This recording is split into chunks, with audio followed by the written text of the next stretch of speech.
Good boy. As within a review, this may contain spoilers. The story has a cool concept. It's a horror movie told from the perspective of a dog. This is the type of creativity that I want to see in the horror genre. If you're a dog owner, which I'm currently not, but my family did have dogs as a kid, you have experiences or you remember times when your dog barks at something and you don't know what they're barking at. It makes you wonder what they're seeing and feeling. This is the basic setup that the filmmakers explored in this film. When I first saw the trailer, I was intrigued, but I also was cautious because I wondered how well this would be pulled off. Two of the trickiest things in Hollywood are when a movie is centered around children and animals. When it comes to animals, my question was for this film, will they use CGI or a living creature?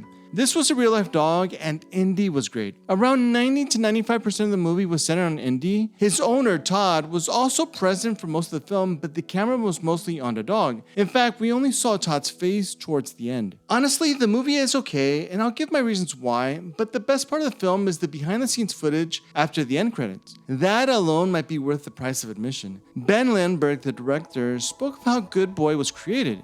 It took 3 years to make, and he used his real-life dog Indy as the main character. I wish I were able to find video from the behind-the-scenes footage to show you how cool that was, but I'll try to describe it as best as I can. One of the reasons why it took so long to shoot the film was that Indy isn't a trained dog when it comes to movie shoots specifically. This meant they could only shoot for a few hours per day, and so they relied heavily on prep in each scene. To do this, they used a stand-in for Indy, which was a stuffed dog toy. The director described Indy as an expressive dog by nature, and some of the techniques used to get Indy to focus included using hand gestures and other visual cues behind the camera to catch Indy's attention and maintain it. As I mentioned, the behind-the-scenes footage was fascinating and very enjoyable. As to the reasons why the movie is just okay for me, it's because the story was a slow burn, but my biggest issue with the story was how often it would repeat the same bit over and over. Too many times we would see Indy and he would stare at a shadow that seemed to come alive on a wall, only to have Todd turn on a light and reveal a blank wall. Or something behind Indy would slowly come into focus and then the scene would change and nothing bad happened. As much as I loved Indy, I was growing bored and frustrated with the repetitiveness and pace of the film.